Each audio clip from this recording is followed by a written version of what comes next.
This is a download from the BBC. For more information, go to bbc.co.uk/UK Black. Hi, and welcome to UK Black, the podcast and radio show, this week with me, Paul Moss, keeping the seat warm for Kwame Kwei-Armah. I've picked the best bits of black programming from BBC local radio stations around the country. Themes of aspiration, perseverance, resourcefulness, migration and friendship are all to the fore in this week's UK Black, as the BBC local radio African and Caribbean programmes reflect on everything from our young people's educational successes, business ventures and artistic endeavours. We start off with cricketer Henry Olonga, Zimbabwe's first ever black player, who's been writing about his experiences for a new book. Along with his teammate Andy Flower, who now coaches the England team, he stood up to Robert Mugabe in 2003 by wearing a black armband in the Cricketing World Cup, and he claims that making this stand against the President of Zimbabwe almost cost him his life. Speaking to Dotun Adebayo on BBC London, this clip begins with Henry explaining that he had effectively defected from the country.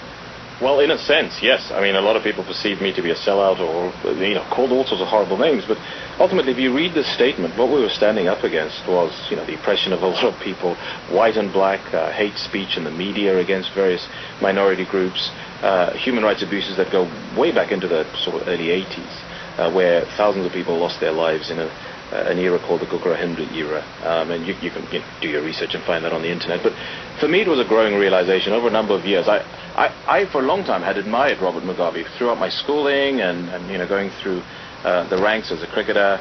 I never thought anything was amiss until sort of late 90s, and I started to hear about these abuses and a few other things. And then, long story short, over 3 or 4 years, I discovered a lot of corruption in government and a few other things that made me think, maybe someone needs to speak out about what's going on in this country. And so we did, Andy Flower and I, at the World Cup of 2003. 2003, so Yeah. 7 years ago. And what was the impact of speaking out in that respect? Well, I mean, impact On you? On me. Well, I obviously got dropped from the team very quickly. I didn't play too many games after that. I got death threats. I again, like I said, got booed by some people, got called all sorts of names. And So eventually realized... you returned to Zimbabwe after making that statement? No, I didn't. Of course it was in Zimbabwe. It was in Zimbabwe, Yeah, but then we got through the next stage, the Super 8 stage, which enabled me to get out of the country, actually. And, of course, I cover that in the book, and what a almost miracle it was, divine intervention. Rain came on a day when we needed rain to come, and I eventually ended up in South Africa, spent maybe a month there, keeping a low profile, and then worked my way to England. Do you regret any of what you did? No, I don't, because when I look at who Robert Mugabe is, and this story could have turned out so differently. He could have been a leader who did everything he did for the benefit of all people, irrespective of their background, race, color, creed, whatever. And he didn't turn out that way. In fact, he turned out to be a wicked oppressor, in my humble opinion.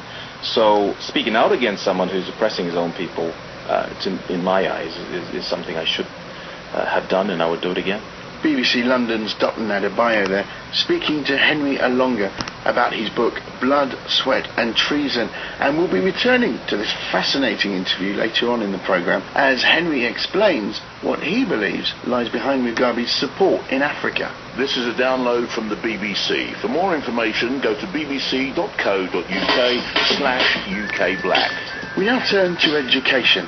The most intense scramble for university places ever seen has just been underway, as A-level results showed 1 in 12 were awarded the new A-star grade.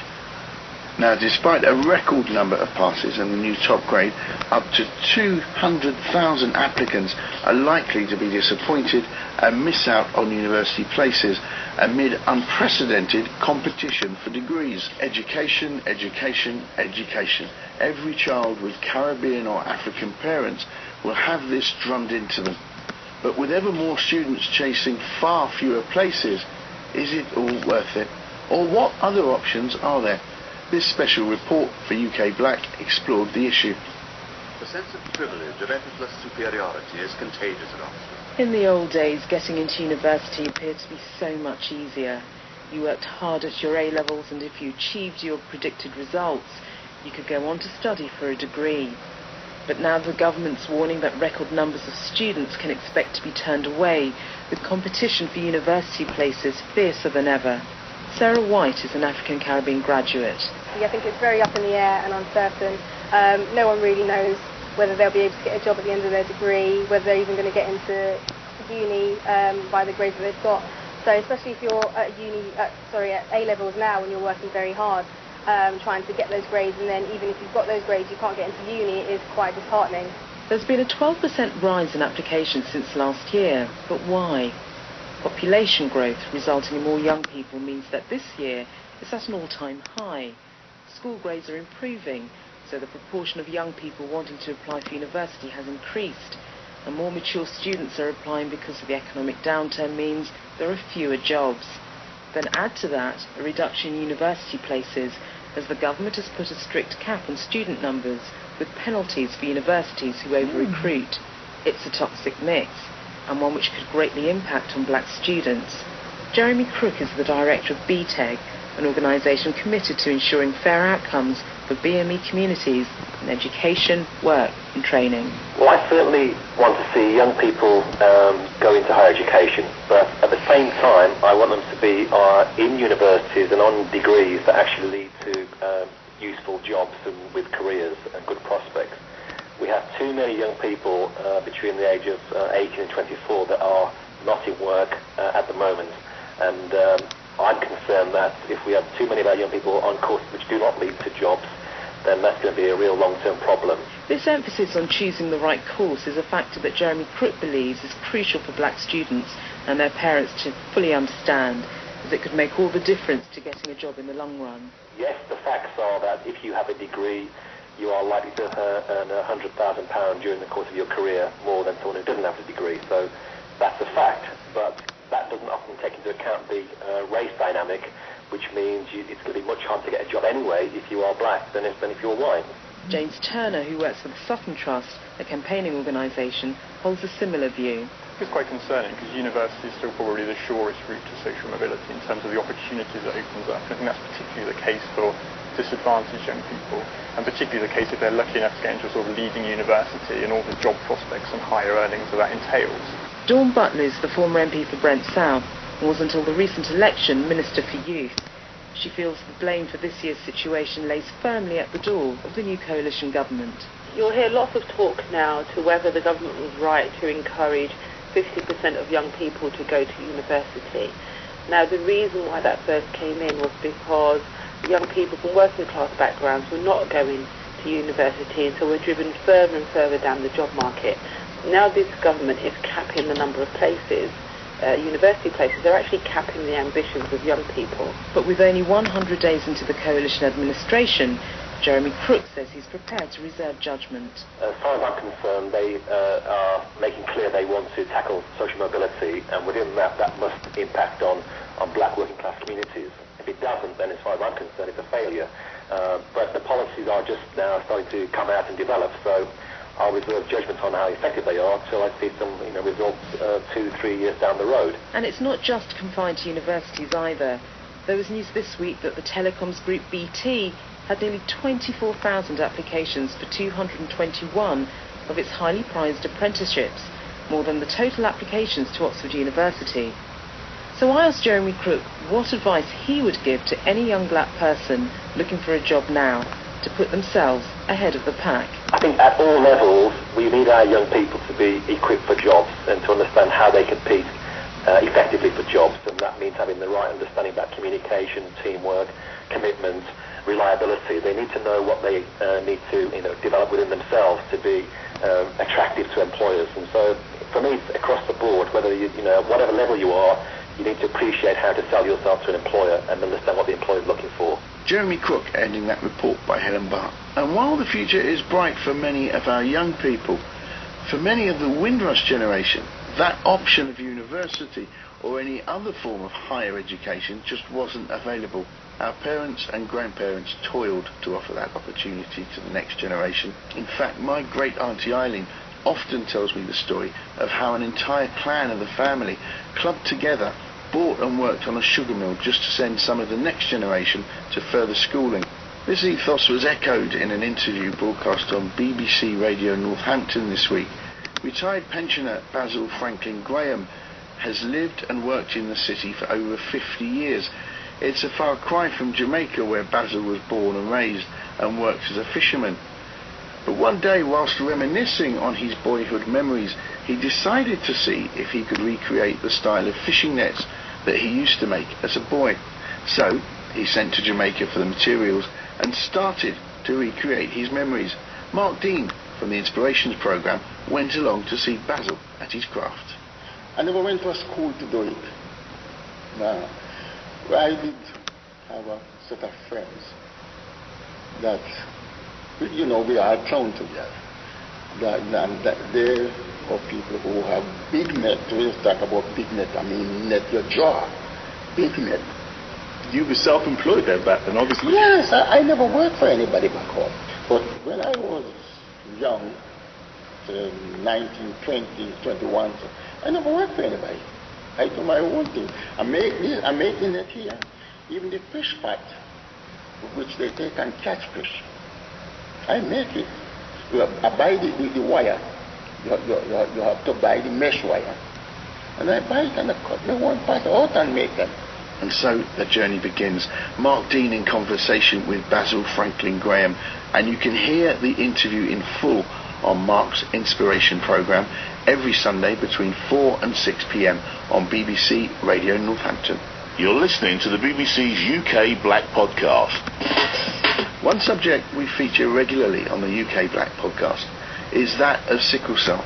Thankfully though, and in part thanks to many of the African Caribbean programmes across BBC local radio, more people are deciding to be tested. In Leicester last year, more than 150 people were diagnosed with the disease, most of them from the African and Caribbean communities.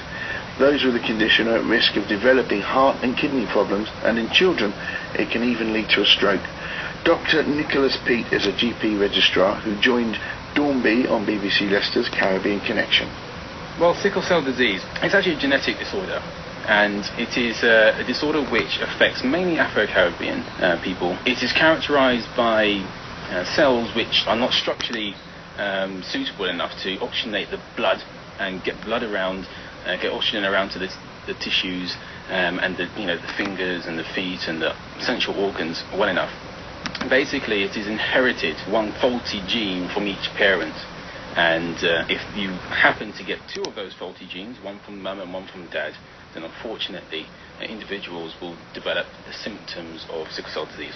Now, you mentioned symptoms. What are they? What are some of the symptoms? Symptoms include things like pain, and that's the main sort of symptom people normally complain about. And anywhere in the body? It's pain anywhere in the body, and particularly pain could be in the chest, could be in the abdomen, it could be in the extremities, the fingers, in the big joints. And the reason why this occurs is simply because of the way in which the red blood cells are shaped. Normally, if you think about a red blood cell, it would look something like a spacecraft. Okay. Flying saucer sort of thing. Yeah. Okay. With a sickle cell, as the name implies, it's actually sickle shape. So it's this concave sort of sickle shape. And that presents problems because not only is it not flexible and bendable, it becomes a rigid sickle. And it's not bendable, it's not deformable, and also it's just not very good at carrying oxygen molecules. And what happens is that as it's going down the very fine capillaries, the very narrow blood vessels, they get stuck. And if it gets stuck, it causes pain. So basically, if this happens, it can cause a number of different problems. Everything from complications including stroke, eye disease, kidney disease, it even affects your spleen. And it has consequences for people because it's a genetic disorder, it occurs in children. Now, is it possible, though, to carry the gene but not actually it develop into the disease? Absolutely. That's called sickle cell trait. And that will occur if an individual has one, what we would say, a faulty or unusual gene. The sickle cell trait has the capacity to help prevent a certain form of malaria. Is it treatable? There have been some cases where you can actually do some bone marrow transplant. However, this is limited to children under the age of 16, and there needs to be a sibling, normally, who is an identical match. And this really doesn't occur very frequently. And of course, even after having the donor, whilst that might relieve you of the sickle cell disease, you also have other issues because the body might reject the donor. And so it's not plain and sailing. There's certainly not an easy answer. That was Dr. Nicholas Beat from Leicester joining Dornby on Caribbean Connection on BBC Radio Leicester. And you can hear the show every Sunday from 6 till 8 p.m. And if you'd like to find out more details about the disease and being tested for it, you can visit the Sickle Cell Society webpage at www.sicklecellsociety.org. We return now to BBC London's Dotun Adebayo and his interview with ex-Zimbabwean cricketer Henry Alonga. In this second part, Dotun posed the question why Robert Mugabe appears to be so popular across the continent of Africa. Well, you can't take some things away from him. He was a liberation war hero, and most people remember the heinous apartheid regime and segregation which occurred under Ian Smith. It was wrong. I mean, for people to not be able to use the same toilet or go to the same schools or play in the same sports teams just based on the color of their skin was ridiculous, patently unfair. And that resonates still to this day, 30, 40 years on. A lot of African countries are independent, but still that hurts. And, you know, you harken back a century or so and you've got slavery, and that hurts as well.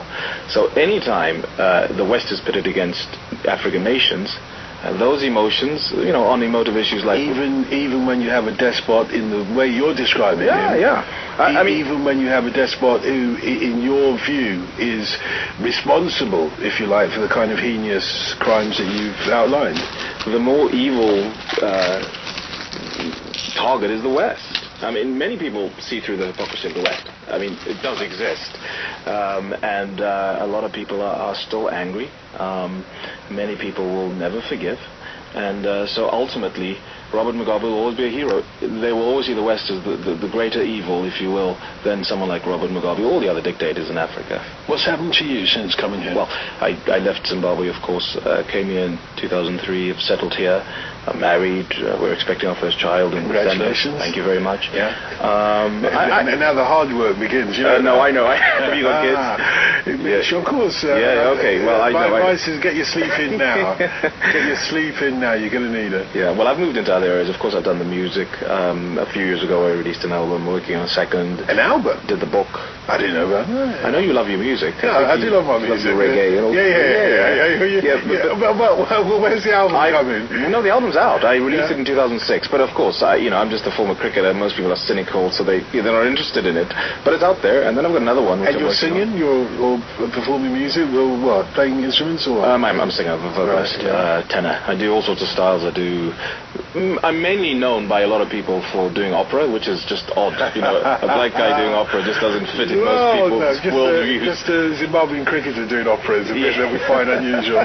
Black guy doing opera, I think we can accept now. There's been a few precedents and so on. No, but that's a party trick. I don't normally just do that style of music. Most of my stuff is middle of the road. It's pop. It's stuff people like. Give us a little taste. You've got to give us a little taste. Of what? I don't know. I should have brought my CD.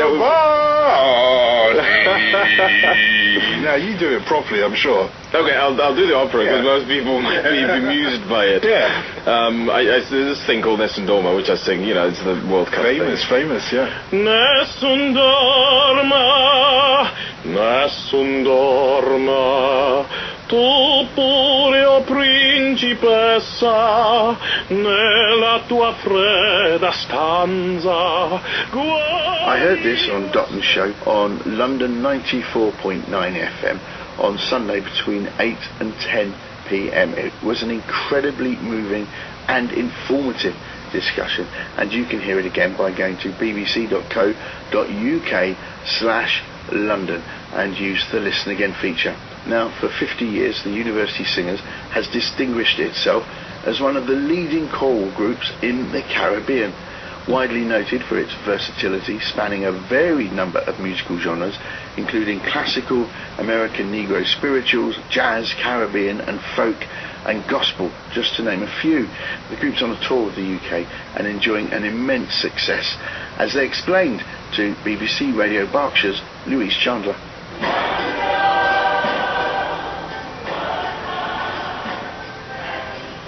Hi, my name is Stacey Adams. I am a first soprano with the University Singers, and I've been with the group for about 16 years. So what made you want to get involved in the group? Well, I first went to Jamaica in 1994. I'm actually Trinidadian, so your listeners might pick up that this is not a Jamaican accent they're hearing. I came to study mass communications at Carimac, which at that time was the only journalism school in the West Indies, and I had no choice but to leave Trinidad to come to Jamaica, which I did very heavy-heartedly, I must say, until one Sunday morning when I went to the chapel and UWI singers were performing, and I heard them sing the welcome service, and I heard them sing, and I thought to myself, let me go see what else.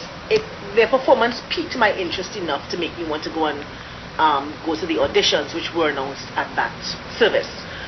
So I went, and I can honestly say that UWI Singers is the reason why when I came to Jamaica in 1994 I never left. Because I left, I got caught up in what it meant, and I realized that I had really stepped into something much bigger than myself. I've been in the performing arts since age 6. I did a lot of musical theatre, and back where I come from, back in Trinidad, so a lot of stuff that's not necessarily Caribbean. So the Porgy and Bess and the musicals we all know and love, Sound of Music, those nice, pretty European things, American European things. And I think UWI Singers struck a nerve with me in that what it put on stage was something very uniquely Caribbean and not necessarily stereotypically Caribbean. The full interview and some good music to be heard on BBC Radio Berkshire, Louise Chandler's show, every Sunday between 9 and 10 p.m. We finish this week's podcast with a topical and poetic reflection from Mr. G. This poem is called Best Friend Forever. Some would say that it's the glint within the air, offering the hint of an affair, one that's long-standing and international since ancient ships delivered here. Because from the poorest pauper to the richest billionaire, everybody knows that diamonds are the world's best friend. Forever wasn't always contrived to be flawless, but we will gamble our lives for such stones. We will put our love on the rocks to be humbled and chopped, and such passionate cries still leave us feeling alone. Dying for such pleasure keeps a relationship whole, because diamonds are the world's best friend. When you inflate wealth, you inflate stealth. Destabilize the government and you created hell. Buy low, sell high, and profits greatly swell, because diamonds are the world's best friend. They rest within the crown jewels. Your standard rapper's costume. Antiques roadshow family heirlooms. A 24-carat skull made the art world drool. Ooh, because diamonds are the world's best friend.